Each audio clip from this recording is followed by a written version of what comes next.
Well, hello and welcome to this week's edition of Movie Burner News. I am joined as ever by John here. John, we're going to start off with a bit of a sad news that came in over the weekend in relation to the actor Bruno Ganz. Bruno Ganz, who played Hitler in Downfall, 2004's Downfall film. He's died at age 77, and at this point we don't know what the circumstances was, John, but it's always sad when this news comes through. I saw this on social media. I think it was on Twitter. I saw this when it came through. I was very saddened by it because this is a film, John, that Downfall, that really changed my mind and my sort of perception on the way that Adolf Hitler was portrayed previously in films. It was always quite a caricature, Freddie Starr, John Cleese type way of doing it, but this is a film that really, and this is down to the actor Bruno Ganz, who portrayed Hitler in his final days in his Berlin bunker. All those little tendencies. I didn't know that he was suffering from Parkinson's, that kind of stuff. Yeah, the whole host of health conditions going on at that point in his life, Stephen. I think they says he was essentially like a 70-year-old man, and he was only like 50 odds, I think, when he passed away. So a whole host of different health conditions. Parkinson's being one of the primary ones. He was taking, I think, a good 24 tablets per day to fight all these various different conditions. Also, I've read into that history. I'm absolutely obsessed with World War II, the Third Reich and everything. You have to read up on these despicable people, Stephen, to learn from past mistakes. And there certainly was ones in this movie, John. There certainly was, Stephen, and I have to say, getting back to Bruno Ganz, it's a real shame that this man's passed away. Obviously, 77. It's fairly decent ins for anybody, Stephen. I'll be delighted to get to that age myself, with the likes of Trump and whatnot in power. I might not even see 31. But look, he was an outstanding actor. I can't sit here and lie and say I've seen all of his works. His career spans all the way back to the 1970s. And truth be known, out with the likes of Unknown, The Manchurian Candidate, and Downfall, there's not been a great many of these films which I've seen. They're a lot of foreign language films. But one thing that really strikes me, Stephen, as you did say, I don't know if you mentioned it here, but certainly before, the guy was born in Switzerland. Now, I don't know if he's off of German stock, his family are perhaps from Germany, and this is why he speaks such good and fluent German, but a lot of the films he's in are all German language films, the likes of Der Kleine Prinz, Der Große Kater, there's one about Heinrich Himmler, Der Himmler über Berlin, so a lot of Third Reich, World War II era films, a lot of German language, foreign language films. So I think that really does speak volumes. I can't get the bloody word out, Stephen. Speaks volumes for the guy's acting ability. It does say here he was a prominent German language film actor and television actor for over 50 years. So much acclaimed and celebrated man in certain spheres. I've seen him in Downfall, and as I did say, Unknown, The Manchurian Candidate. I forgot he was in The Manchurian Candidate. And Unknown, people just speaking about Unknown, Stephen, that's a very underrated film. A lot of people don't like it. I've really enjoyed that film. I thought it was pretty damn good. Downfall, though, one of my favourite World War II films of all time. And it's just because of the introspective nature, getting inside this Führer bunker in the later stages of 1945, or the mid stages of 1945, the later stages of World War II, getting into the mindset of Hitler and his most loyal lieutenants and whatnot, the likes of Joseph Goebbels and all these gangs of longing, Stephen. I can't recall the other one. There was another one. It was almost, John, the flip side of the film that came out last year with Winston Churchill. It was the Downfall. The Downfall was Darkest Hour. It was a German. Darkest Hour, and I don't mean, you know, the people within that film were the same as them. They definitely weren't. But what I mean is the personalisation of the characters. We weren't getting the usual grand scale of World War II. It was right down to the nitty gritty and these people in power, and it was more of a personal level and their families, how things were affecting them. Certainly in Downfall, Hitler's mental state as well can't go unnoticed. It's something you don't really think about. Yeah, he was definitely unhinged at that point. You could see, I know that he had obviously his illnesses and stuff like that, but you could see that the people around him as well, and it's one of the most used YouTube clips as well. Yeah, they do say that, man, it was made famous by memes, obviously, that one where he's just, he goes hysterical. When his lieutenants try to break the news to him, look, it's too late. The Russians have you surrounded, the Allied forces have you surrounded, you can't win the war. But Stephen, that was a fantastic scene. Memes aside, I just really enjoyed that scene in the actual film itself. Getting an insight into this man slipping more and more into insanity because he lost complete touch with reality. In a lot of ways, his partner, I forget her bloody name now, Stephen, I can't recall her name, but she was kind of pulling the strings at that stage. It was said that if she had called a halt to it and told him, Eva Braun, Eva Braun, she in many ways kept the conflict going longer than it should have and caused a good few thousand people to die needlessly. But really getting to see that, I digress, getting to see that unhinged side of Hitler at the later stages of conflict. It's something you don't see, Stephen. You don't see that side of Hitler. You just see him raving maniacally in his famous speeches and stuff like that. And that's all down to Bruno Ganz and just the great acting that he displayed, the rage he displayed, faithfully recreating this nefarious figure, one of the most notorious figures of the 20th century. Martin Ludwig Bormann was the other guy that hung around in the shadows with him to the very bitter end. Died in very mysterious circumstances, Stephen. But look, fantastic film, brilliant actor, and he will be missed. But we'll move on, John, to our next article. This comes in from Variety.com. It's Ben Affleck explains why he's done playing Batman, and to quote Ben Affleck, he says, "I couldn't crack it." He did make an appearance on Jimmy Kimmel Live. I know that you saw this last Thursday, John. I did, I seen it, I watched and he had this to say, he said, "I tried to direct a version of it and worked with a really good screenwriter, but just couldn't come up with a version. I couldn't crack it," Affleck told Kimmel, "so I thought it was time to let someone else take a shot at it.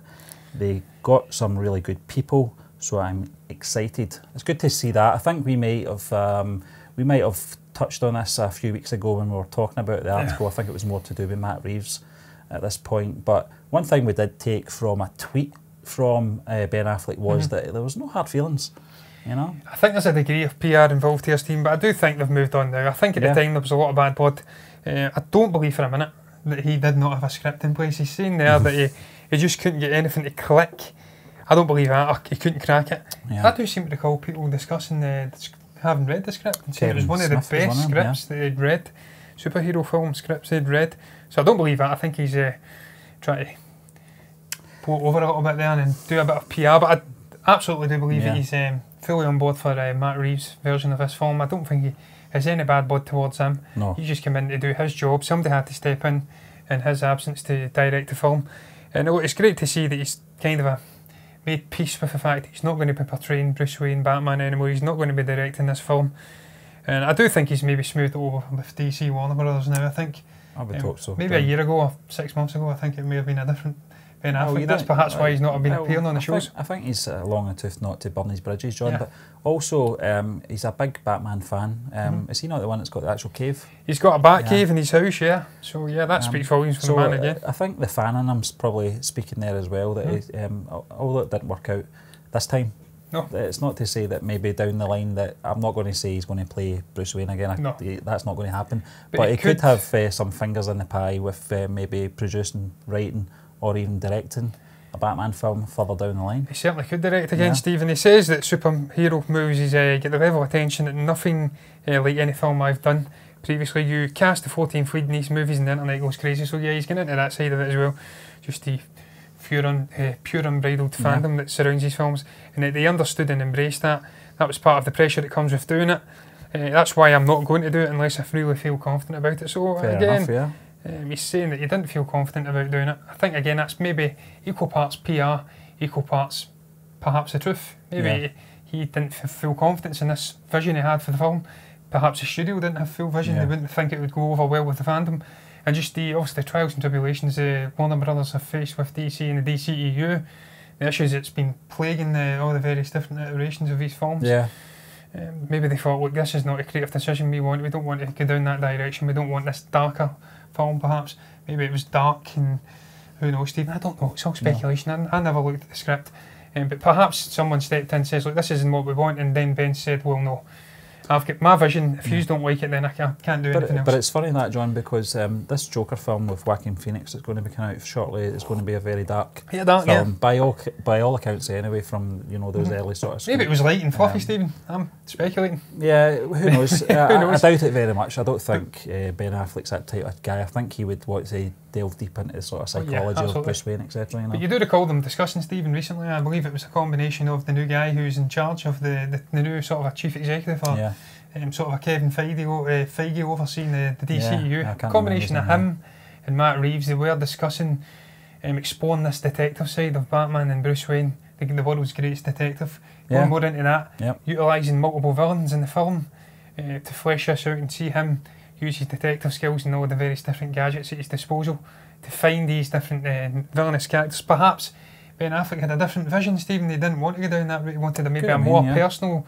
introspective story looking into Bruce Wayne. I don't know. It's all speculation. What's not speculation, though, is that he's done with the Cape Crusader. Is that the name? That's it, The Cape Crusader. He's done with it now, which is a shame because he's a brilliant actor. It was a big shame. Fan of him, and he's a big Patriots man as well. And but listen, John, I remember when he was cast, and I wouldn't say there was much of a backlash. There was obviously a degree of it, not in the scale of the Heath Ledger backlash, but That's the 10 things I hate about you backlash. I always spoke about this with Kevin, our fellow movie burner, before all this happened. I think it might have been just after Man of Steel or maybe before it, but Kevin did say that he would have liked to have seen a more older version of Bruce Wayne, which has never been seen on cinema. It's always been the sort of the Playboy mid-20s, Playboy billionaire, late 20s type character. To see an older, greyer version of him sort of looking back, he's already an established Batman at that point. He certainly was in the Batman v Superman film, where we have little sort of nods to, I think, Robin, or one of the iterations of Robin, and the Joker as well. I think there's a sort of a graffiti on one of the suits, haha or something, I can't remember. But that kind of was a good direction to take it in. I don't think we'll ever know. I don't think we are ever going to see this this script. Kevin Smith, I'm pretty sure, was one of them. He's one of Ben Affleck's closest friends, so he would have no doubt have seen that. Thought it was an absolutely amazing And again, script. Stephen, that doesn't mean that it was completed, though. No. We're talking about Kevin Smith, as you did say, a close friend of Ben Affleck. Perhaps Ben maybe was in a room with him, shared a little excerpt from the script, an uncompleted, unfinished script. And that's perhaps, maybe there is an element of truth in what he's saying. Maybe it's not all PR, maybe he had a part of a script, but he just couldn't get it to marry in conclusion or marry in with what they were doing in the DCU at the time. But so it's all possible. We'll move on, John, to it's another article from Variety. It's a very variety heavy show. Yeah, it certainly is. It's Marvel's Kevin Feige gives credit to Ryan Coogler for Black Panther's personal story. Now, the article gives you a kind of a brief history of from 10 years ago, Christopher Nolan's Dark Knight, how that kind of opened things up. A lot of controversy why that film wasn't regarded in one of the categories, etc. But 10 years is a long time in film. Things have changed a little. But it does get right into the article in regards to Kevin Feige actually says, I think of it as the first Ryan Coogler film to be nominated for Best Picture. Using our canvas, he realised that those were the tools with which he could explore what it means to be African American and the notion of what it means to be responsible for others. I got that from the Black Panther film. Absolutely. It was one of the things I really enjoyed about the film was the responsibility that was on this character throughout the film. And it's one of my favourite comic book films of all time. I understand why it's getting the adulation that it's getting as well. But it's a great article because it really does go in some depths on its success, its record-breaking success as well. And it's as I said, John, I don't know what you got from the article. As I said, it kind of speaks volumes. It's kind of self-explanatory as well, but it just reminds us of how Ryan Coogler, how he's opened the door. Kevin Feige's got a lot of credit to put. I wouldn't say unknown director. He'd already done Creed by this point, I'm sure. To do that film and then get into a big blockbuster film like Black Panther, and it's really opened up the sort of gates for all these very talented directors that probably maybe 5-6 years ago wouldn't have really got the opportunities. It's precisely what I took from it, Stephen. There was a few things I took from this article, because it's a very long article. It certainly is, a whole host of various different, many little subjects within this one primary subject. As you did say, just the fact that the introduction of a director of the ilk of Ryan Coogler into this MCU, coming in and doing his own thing, his own self-contained little story within the grander setting of the MCU, that has opened the door for a whole host of perhaps indie sort of directors, very talented people to come in and direct a bigger blockbuster film.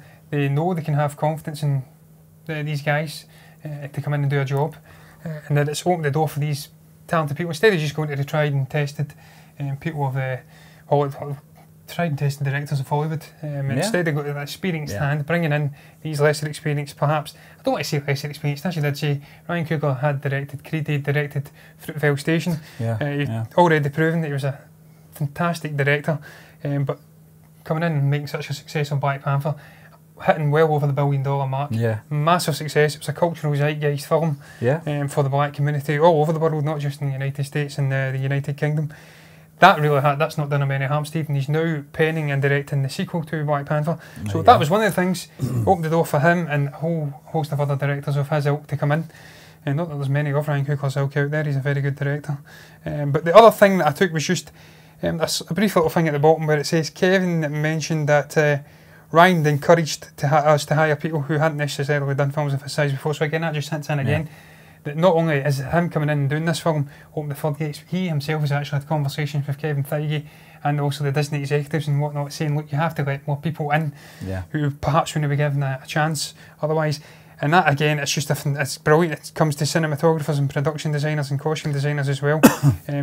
They need to give people a chance regardless of their stature in the business. But the other thing, Stephen, I'm getting whipped off right into a tangent here. The other thing I took was just what this has done for comic books, as you did say, films in the Oscars and the awards season getting some rightful nominations. We've also seen Logan get a nomination last year. We did see Heath Ledger win a posthumous award for Best Actor for his performance in The Dark Knight. But this, again, is just opened the floodgates for comic book films to rightfully get nominated at the big awards ceremonies, because they're not just... I hate it when people say these are not serious films, they're not serious art because they're comic book films, perhaps within a wider interconnected universe. That's complete bullshit. It's snobbery. It's snobbery. Order, you know? It's film snobbery and it's bullshit. These films have to be taken on their artistic merit and the individual circumstances. The likes of Logan, an outstanding film. Utterly incredible. It still angers me that Patrick Stewart never got a nomination for Best Supporting Actor. He should have been nominated, and I think he should have won for that. Performance of what he was outstanding, the way he portrayed dementia. But look, Stephen, just films like Taika Waititi did with Thor Ragnarok, I thought that was a brilliant directorial performance. I thought that film had good little elements dotted within it that could have and should have been nominated for Oscars and maybe other awards, and it didn't get the rightful recognition because it was a glorified comic book film, and we're getting the Jodie Foster syndrome where she's not recognising these films for their true artistic merit because they're comic book films. And that's another thing I took from this article. So all in all, I really enjoyed the article. I'm getting long and winded about my response. But I enjoyed it. It was multifaceted, and it really does show you that you can do self-contained, brilliant little storytelling and within these grander comic book films. And it's great to see they're finally getting recognised. Well, that's the thing, I can't even talk because I'm losing my voice. You can take away the comic book element of any of these films and then break them down to what they really are. Character studies, or personalisations. Logan was a neo-western. Yeah, exactly. You know, and you don't have to put the blinkers on and if you don't like comic books or comic book films, take the films for what they are, how they're produced, how they're directed, how they're shot, cinematography, the score, everything. Some of the best scores you'll find in the Dark Knight trilogy from Hans Zimmer. Hans Zimmer, iconic. And it's no different to these modern day. The Dark Knight is such a long time ago now, but these more up-to-date ones, the scores from the likes of Alan Silvestri, etc., they're fantastic. It just taps into the snobbery within the Oscars and also the Academy, the awards, what do you call it? The sort of the group that vote on it, I can't recall what it's called. The Academy anyway, the people who vote, they're You've got that inbuilt snobbery and obviously disdain for comic book films, and it has to go because all films have to be judged. And I'm glad they ditched that popular film award they were toying with, because they would have shunned all of the comic book films and lesser artistic merited films into that category. Keep it all in the traditional categories and give these films a rightful recognition. Film is film at the end of the day. Exactly. But we'll move on to our last article. It's Variety again, folks, and it's how the digital era is changing how directors interact with actors now.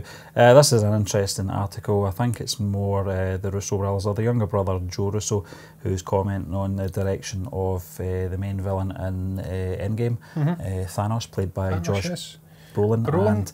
And there's also little snippets as well on, I think Steven Spielberg's mentioned here for Ready Player One, and Spielberg and his actors took steps to use those VR goggles to view the mocap rendering and the virtual sets and stuff like that. I think that's the road they're going down now, directors. I think it really assists them in what they're seeing as it happens.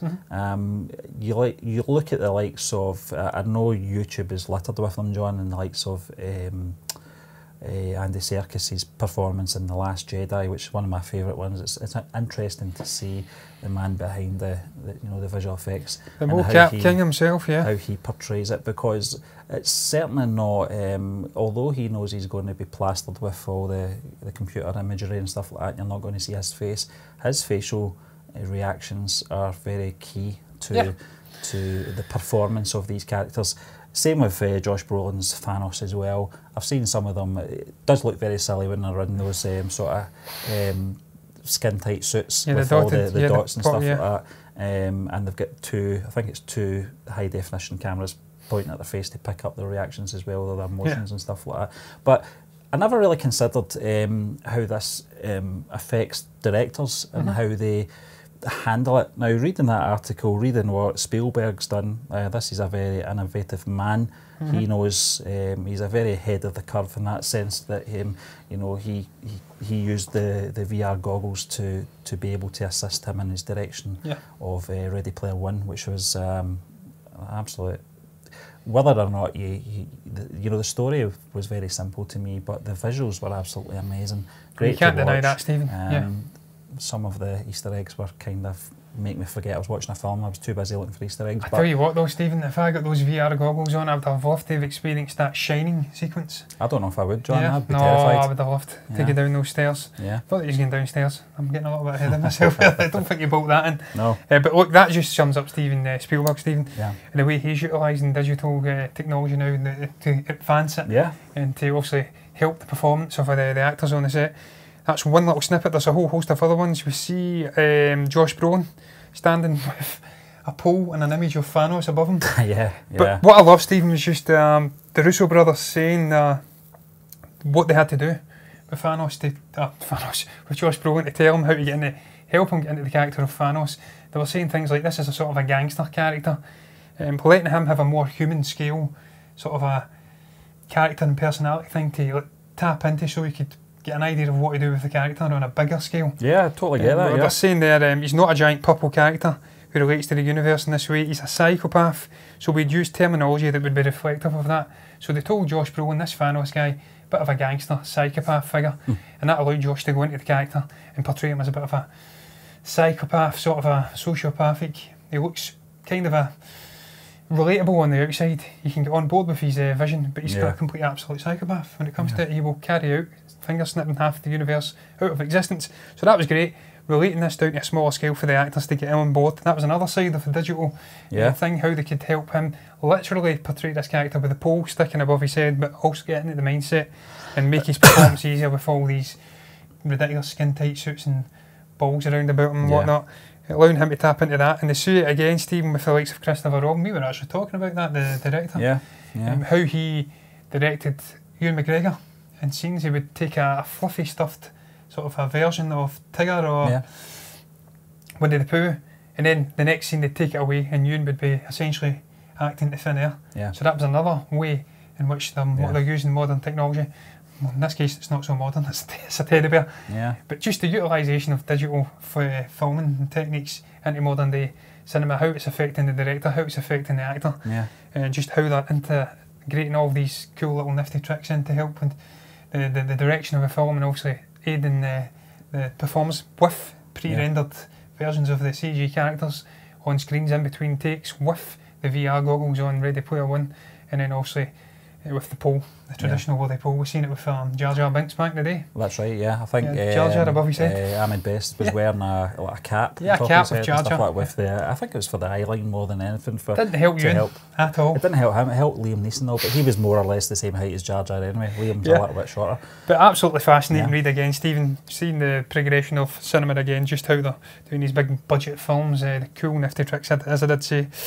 And cool to see that Leavesden Studios in England is home to some of these cool and state-of-the-art techniques. Yeah, definitely, John, yeah. But all in all, man, I just cannot wait to see what Steven Spielberg does next in his career, Stephen, with these cool little nifty tricks. I cannot wait to see James Cameron, because it discussed Alita, Battle Angel on there, and I cannot wait to see that film. I've still not seen it.